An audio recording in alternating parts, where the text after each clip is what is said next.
ಸ್ನೇಹಿತರೆ ನಮಸ್ಕಾರ. ಎಲ್ಲರಿಗೂ ಕಮಲಾ ಕ್ರಿಯೇಷನ್ ಯೂಟ್ಯೂಬ್ ಚಾನಲ್ಗೆ ಸ್ವಾಗತ. ಈಗ ನಾನೊಂದು ಹೊಸ ವಿಡಿಯೋ ತೊಗೊಂಡು ಬಂದಿದ್ದೀನಿ. ತುಂಬ ಹೆಲ್ತಿಯಾದ ವಿಡಿಯೋ ಇದು. ಬನ್ನಿ ನೋಡೋಣ ಇದು ಏನು ವಿಡಿಯೋವು, ಮಾಡೋದು ಹೆಂಗೆ ಎಲ್ಲ ನೋಡ್ಕೊಳ್ಳೋಣ ಬನ್ನಿ. ಏನೇನು ಸಾಮಾನು ಬೇಕು ಅಂತ ತೋರಿಸ್ಕೊಡ್ತೀನಿ ಬನ್ನಿ. ಇದು ನಾನು ಎಲ್ಲ ಕಾಳುಗಳು ಹಾಕಿ ಗ್ರೇವಿ ಮಾಡ್ತಾಯಿದ್ದೀನಿ. ಈಗ ಬನ್ನಿ ತೋರಿಸ್ಕೊಡ್ತೀನಿ ನಿಮಗೆ, ಮಾಡಿವ್ರಿ ನೀವು ನೋಡಿ. ಸ್ನೇಹಿತರೆ ನಾನು ಎಲ್ಲ ಕಾಳುಗಳನ್ನು ತೊಗೊಂಬಂದಿದ್ದೀನಿ. ಎಲ್ಲ ಕಾಳು ಅಂತಂದರೆ ನೋಡಿ,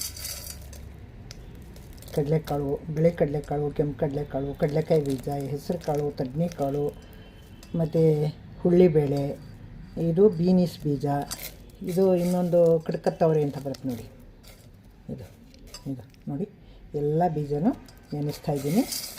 ಇವು ಎಲ್ಲ ಪ್ರೋಟೀನ್ ಇರೋಂಥ ಕಾಳುಗಳು ಇವು ನೋಡಿ. ಎಲ್ಲ ಅಲಸಂದೆಯಿಂದ ಹಿಡಿದು ಅಲಸಂದೆ, ಹೆಸರು ಕಾಳು, ಅಲಸಂದೆ, ಕಡಲೆಕಾಳು, ಕೆಂಪು ಕಡಲೆಕಾಳು, ವೈಟ್ ಕಡಲೆಕಾಳು, ಬೀನಿಸ್ ಕಾಳು, ಕಡಲೆಕಾಯಿ ಬೀಜ, ಮತ್ತು ಇದು ಕಡ್ಕತ್ತವರೆ. ಇದು ಕಡ್ಕತ್ತವರೆ ಅಂತ ಹೇಳ್ತಾರೆ ಇದನ್ನು. ಇದು ಅಳ್ಳಿದ್ರೆ ದಪ್ಪ ಬರುತ್ತೆ. ಇದು ಹುಳ್ಳಿಬೇಳೆ ನೋಡಿ, ಹುಳ್ಳಿಬೇಳೆ ಇದು ಇಷ್ಟು ನೆನೆಸಿದ್ದೀನಿ. ಇದೆಲ್ಲ ಪ್ರೋಟೀನ್ ಇರೋಂಥ ಕಾಳುಗಳು. ಇದನ್ನು ಹಾಕ್ಬಿಟ್ಟು ನಾನು ಸಾಗು ಮಾಡ್ತೀನಿ. ಅದಕ್ಕೆ ನಿಮಗೆ ತೋರಿಸೋಣ ಅಂತ ತೋರಿಸ್ತಾ ಇದ್ದೀನಿ. ಇದನ್ನು ಚೆನ್ನಾಗಿ ತೊಳೆದ್ಬಿಟ್ಟು ಒಂದು 4ರಿಂದ 5 ಗಂಟೆ ನೆನೆಯೋಕ್ಕೆ ಬಿಡ್ತೀನಿ. ಈಗ ನೆನೆದಾದ್ಮೇಲೆ ಇದನ್ನು ಮಾಡ್ಕೊಳ್ಳೋಣ. ಇದು ಅದ್ರ ಜೊತೆಗೆ ನೋಡಿ, ಈ ಹಳಸಿನ ಬೀಜನೂ ಹಾಕ್ತಾಯಿದ್ದೀನಿ. ಹಳಸಿನ ಬೀಜ ಸಿಪ್ಪೆ ತೆಗೆದು ಒಣಗಿಸಿಟ್ಕೊಂಡಿದ್ದೀನಿ. ಇದನ್ನು ನೀರು ಹಾಕಿ ನೆನೆಸೋಕ್ಕಿಡ್ತೀನಿ. ಇದು 4ರಿಂದ 5 ಗಂಟೆ ಎರಡು ನೆನಿಬೇಕು ನೋಡಿ. ಸ್ನೇಹಿತರೆ ನಾನೀಗ ಮಧ್ಯಾಹ್ನ ಕಾಳು ನೆನೆಸ್ದೆ ಅಲ್ವಾ, ಮಧ್ಯಾಹ್ನ ಅಂದರೆ ಒಂದು 11 ಗಂಟೆ ಹಂಗೆ ನೆನೆಸಿದ್ದೀನಿ ನೋಡಿ. ಎಲ್ಲ ಕಾಳನ್ನ ಹಾಕಿ ನೆನೆಸಿದ್ದೀನಿ, ಚೆನ್ನಾಗಿ ನೆಂದಿವೆ. ನಾನು 2 ಕಾಳು ಒಂದು ಹಾಕಿಲ್ಲ, ಅವು ಇರಲಿಲ್ಲ ಮನೇಲಿ, ಅದಕ್ಕೆ ಹಾಕಿಲ್ಲ. ಇರೋ ಅಷ್ಟು ಕಾಳು ಹಾಕಿದ್ದೀನಿ. ಬಟಾಣಿ ಹಾಕಿಲ್ಲ, ಅವರೆಕಾಳು ಹಾಕಿಲ್ಲ. ಇನ್ನು ಮಿಕ್ಕಿದ್ದು ಎಲ್ಲ ಥರದ ಕಾಳನ್ನೂ ಹಾಕಿದ್ದೀನಿ. ನಿಮ್ಗೆ ಯಾವ್ಯಾವ ಕಾಳು ಸಿಗ್ತದೆ ಎಲ್ಲ ಕಾಳನ್ನೂ ಹಾಕಿ ತುಂಬ ಚೆನ್ನಾಗಿರ್ತದೆ. ನೆನೆಸಿದ್ದೀನಿ, ನೆನೆಸಿ ಮತ್ತೆ ತೊಳ್ಕೊಂಡು ತಂದಿದ್ದೀನಿ. ತೊಳೆದು ನೆನೆಸಿದ್ದೆ, ಮತ್ತು ಇದು ತೊಳೆದ್ಬಿಟ್ಟು ನೀರೆಲ್ಲ ಸೋದಿಸ್ಬಿಟ್ಟು ತೊಗೊಂಡಿದ್ದೀನಿ ನೋಡಿ. ಹಳಸಿನ ಬೀಜನೂ ಅಷ್ಟೇ, ಇದು ಒಣಗಿಸಿಟ್ಕೊಂಡ್ರೆ ಯಾವಾಗ ಬೇಕಾದ್ರೂ ಮಾಡ್ಕೊಬೋದು. ನೆನೆಸಿದ್ದೆ ಇದನ್ನೇ. ಈಗ ಕಟ್ ಮಾಡ್ಕೊಂಡು ಚಿಕ್ಕ ಚಿಕ್ಕದಾಗಿ ಕಲ್ಲಲ್ಲಿ ಕುಟ್ಟಿ ಈ ಥರ ಪೀಸ್ ಮಾಡ್ಕೊಂಡಿದ್ದೀನಿ ನೋಡಿ. ನೆಂದಿವೆ. ಈಗ ಇವನು ಎಲ್ಲ ಹಾಕ್ಬಿಟ್ಟು ಇದ್ರೊಳಗೆ ಅಷ್ಟು ನೀರು ಹಾಕ್ಬಿಟ್ಟು ಕೂಗಿಸ್ಕೊಂಬಿಡೋಣ. ಒಂದು 2 ವಿಷಲ್ ಹಾಕ್ಸ್ಕೊಂಬಿಟ್ರೆ ಸಾಕು ನೋಡಿ. ಅದ್ರ ಮೇಲೆ ಬರೋದು ಬೇಡ. ನೆನೆಸಿರೋದೇ ಅಲ್ವಾ, ನೀರು ಚೆನ್ನಾಗಿ ಕುಡಿದಿದೆ, ತುಂಬ ಜಾಸ್ತಿ ನೀರು ಬೇಡ, ಇಷ್ಟು ಸಾಕು. ಉಪ್ಪು ಹಾಕ್ಬಿಟ್ಟು ಕೂಗಿಸ್ಕೊಂಬಿಡೋಣ ನೋಡಿ. ಸ್ನೇಹಿತರೆ ಸ್ಟವ್ ಆನ್ ಮಾಡಿಬಿಟ್ಟು ಸ್ಟವ್ ಮೇಲೆ ಕುಕ್ಕರ್ ಇಟ್ಟಿದ್ದೀನಿ. ಈಗ ಇಷ್ಟು ರುಚಿಗೆ ತಕ್ಕಷ್ಟು ಉಪ್ಪು ಹಾಕೋಣ. ಆಮೇಲೆ ಇನ್ನೊಂದು ಸ್ವಲ್ಪ ಹಾಕೋಬೇಕು. ಗೊಜ್ಜು ಮಾಡ್ತೀವಲ್ಲ, ಗ್ರೇವಿ ಮಾಡುವಾಗ ಮತ್ತೆ ಹಾಕೋಬೇಕು. ಈಗ ಒಂಚೂರು ಕಾಳು ಕಾಯಿ ಇವೆಲ್ಲ ಉಪ್ಪು ಹಿಡಿದ್ರೆ ಚೆನ್ನಾಗಿರ್ತದೆ ಅಂದ್ಬಿಟ್ಟು ಸ್ವಲ್ಪ ಉಪ್ಪು ಹಾಕ್ತಾಯಿದ್ದೀನಿ. ಈಗ ಮುಚ್ಚಿಬಿಟ್ಟು ವಿಷಲ್ ಹಾಕ್ತಾಯಿದ್ದೀನಿ. 2 ವಿಷಲ್ ಹಾಕ್ಸ್ಕೊಂಬಿಡೋಣ ಸಾಕು. ಈಗ ಅಷ್ಟಕ್ಕೆ ಮಸಾಲೆ ರೆಡಿ ಮಾಡ್ಕೊಂಬಿಡೋಣ ನೋಡಿ. ಸ್ನೇಹಿತರೆ ಮಸಾಲೆಗೆ ಈಗ ಏನೇನು ತೊಗೊಂಡಿದ್ದೀನಿ ಅಂತ ತೋರಿಸ್ತೀನಿ ನೋಡಿ. ಸ್ವಲ್ಪ ತೆಂಗಿನಕಾಯಿ ತೊಗೊಂಡಿದ್ದೀನಿ ನೋಡಿ. ನೋಡಿ ಇಷ್ಟು ಶುಂಠಿ ಹಾಕ್ಕೊಂಡಿದ್ದೀನಿ. ಕಾಳು ಒಣಗಾಳು ಹಾಕ್ಕೊಂಡಿದ್ದೀನಲ್ವ, ಅದಕ್ಕೆ ಗ್ಯಾಸ್ಟ್ರಿಕ್ ಆಗಬಾರ್ದು ಅಂತ ಹಾಕ್ಕೊಂಡಿದ್ದೀನಿ. 1 ಟೊಮೊಟೊ ಹಾಕ್ಕೊಂಡಿದ್ದೀನಿ ನೋಡಿ. 7ರಿಂದ 8 ಬಾದಾಮಿ ಹಾಕ್ಕೊಂಡಿದ್ದೀನಿ. ಗೋಡಂಬಿ ಹಾಕ್ಕೊಂಡಿದ್ದೀನಿ. 1 ಸ್ಪೂನು ಹುರ್ಗಡ್ಲೆ ಹಾಕ್ಕೊಂಡಿದ್ದೀನಿ.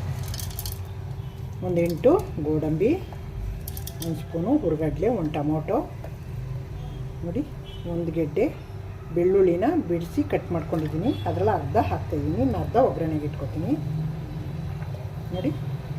ಇಷ್ಟು ಈರುಳ್ಳಿ ಹಾಕೋತಾಯಿದ್ದೀನಿ ರುಬ್ಬಕ್ಕೆ. ಇಂತ ಹಾಕಿದ್ರೆ ಒಗ್ಗರಣೆಗೆ ಹಾಕೋತೀನಿ. ಸ್ವಲ್ಪ ಕರಿಬೇವಿನ ಸೊಪ್ಪು ಹಾಕೋತಾಯಿದ್ದೀನಿ. ರುಬ್ಬಕ್ಕೆ ಹಾಕ್ಕೊಂಡ್ರೆ ಚೆನ್ನಾಗಿರ್ತದೆ ಅಂತ ನೋಡಿ. ಇದು 1 ಸ್ಪೂನ್ ಎಳ್ಳು, 1 ಸ್ಪೂನು ಗಸಗಸೆ, 2 ಹುರ್ಕೊಂಡಿದ್ದೀನಿ ನೋಡಿ. ಗಸಗಸೆ ಇದೆ, ಆಮೇಲೆ ಎಳ್ಳಿದೆ, 2 ಹುರ್ಕೊಂಡಿದ್ದೀನಿ. ಗಮ್ಮತ್ತು ಚೆನ್ನಾಗಿರುತ್ತೆ ಅಂತ ಈಗ ರುಬ್ಕೊಂಬಿಡೋಣ. ಅದು ಕುಕ್ಕರ್ ಕೂಗೋಗಂಟೆ ಆಗಲ್ಲ ಕುಕ್ಕರ್ ನೋಡಿ. ಸ್ನೇಹಿತರೆ ನೈಸ್ಗೆ ರುಬ್ಕೊಂಡಿದ್ದೀನಿ. ನೈಸು ಒಂದು ತುಂಬ ನೈಸು ಅಲ್ಲ, ತುಂಬ ತರಿನೂ ಅಲ್ಲ, ಆ ಥರ. ಈಗ ಇದಕ್ಕೆ ಖಾರಕ್ಕೆ ಖಾರದ ಪುಡಿನೇ ಹಾಕೋತೀನಿ, ಸಾಂಬಾರು ಪುಡಿನೇ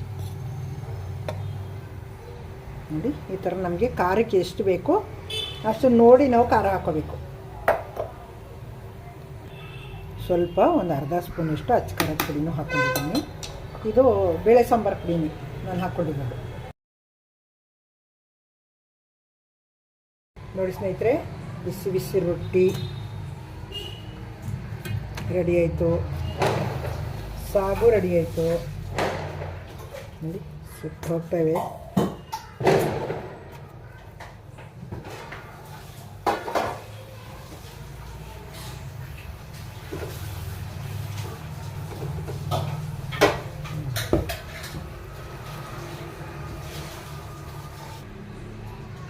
ನೋಡಿ ಸ್ನೇಹಿತರೆ, ಬಿಸಿ ಬಿಸಿ ಹೊಗೆ ಬರ್ತಾ ಇದೆ, ಎಷ್ಟು ಚೆನ್ನಾಗಿದೆ ಅಂತ. ಘಮ ಅಂತ ಇದೆ. ಬಿಸಿ ಬಿಸಿ ರೊಟ್ಟಿ, ಬಿಸಿ ಬಿಸಿ ಸಾಗು.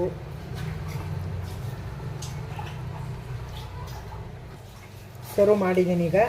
ಬಿಸಿ ಬಿಸಿ ರೊಟ್ಟಿ, ಬಿಸಿ ಬಿಸಿ ಸಾಗು. ನೋಡಿದ್ರಿ ಅಲ್ವಾ ಹೆಂಗೆ ಮಾಡೋದು ಅಂತ? ಮಾಡೋ ವಿಧಾನ ನೋಡ್ಕೊಂಡ್ರಿ ಅಲ್ವಾ, ಏನೇನು ಸಾಮಾನು ಹಾಕಬೇಕು ಅಂತ. ಇದೇ ಮೆಥಡಲ್ಲಿ ಮಾಡಿ, ತುಂಬ ಚೆನ್ನಾಗಿರ್ತದೆ. ನೋಡಿ, ಇದು ಸಿರಿಧಾನ್ಯದ ರೊಟ್ಟಿ. ಇದು